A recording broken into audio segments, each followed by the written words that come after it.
मैं अचानक एक वैम्पायर के घोंसले में गिर गया। मृत्यु के कगार पर पहुंचते ही वासना से प्रेरित वैम्पायर रानी मेरे सामने प्रकट हुई। उसने अपनी बाह काट डाली, व्यक्तिगत रूप से अपना खून मेरे मुंह में उंडेल दिया। मेरा शरीर पूरी तरह बदल गया, पृथ्वी हिलाने वाली उत्परिवर्तन और विकास से गुजर गया। दुनिया का पहला मानव वैम्पायर जीवन से बेखौफ जन्म ले चुका था। फिर मैंने वैम्पायर सेना का नेतृत्व किया और एक सुनसान जंगल में एक परिवार पर हमला बोला। इसे देखते हुए माँ ने तुरंत डाइनिंग टेबल को धक्का दे दिया, फिर पुरानी कालीन उठाई और वर्षों से सील बंद तहखाने को खोल दिया। जल्दी से अपनी बेटी को अंदर छिपा दिया, जबकि वह और उसके पति बिना किसी हिचकिचाहट के बाहर रहने का फैसला कर लिया। केवल एक निर्देश छोड़कर, बाहर मत आना, चाहे जो भी हो जाए। उसी क्षण लकड़ी का दरवाजा बंद हो गया और घर के अंदर तनावपूर्ण लड़ाई छिड़ गई। लेकिन ज्यादा देर न हुई, ये सारी आवाजें, साथ ही माता पिता की हृदय विदारक चीखें अचानक थम गईं। दुर्भाग्य से बेटी को अंततः वैम्पायरों द्वारा खोज लिया गया। परिवार के तीनों सदस्यों का दुखद अंत हो गया। प्राचीन काल से मनुष्य और वैम्पायर असंगत, असुलझे शत्रु रहे हैं। वैम्पायरों के पास मजबूत काया और तीव्र गति होती है। वे अंधेरे में भूतों की तरह स्वतंत्र रूप से घूम सकते हैं। मनुष्य, वे जीवित रहने के लिए केवल एक पवित्र शहर में सिमटे रह सकते थे, जिस पर चर्च का लोहे की मुट्ठी वाला शासन था, क्योंकि चर्च ने वैम्पायरों से निपटने के लिए एक विशेष बल तैयार किया था। भूत प्रेत निकालने वाले पुजारियों का,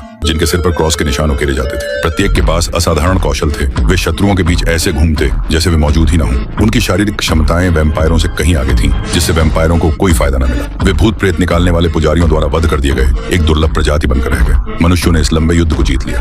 बचे हुए वैम्पायरों को दूरस्थ किलों में नजर बंद कर निर्वासित कर दिया गया। युद्ध समाप्त होने के बाद विश्व व्यवस्था में नाटकीय परिवर्तन हुए। चर्च ने अपनी युद्धकालीन प्रभाव का लाभ उठाकर धीरे धीरे इस दुनिया का शक्ति केंद्र बन गया। हालांकि समय बीतने के साथ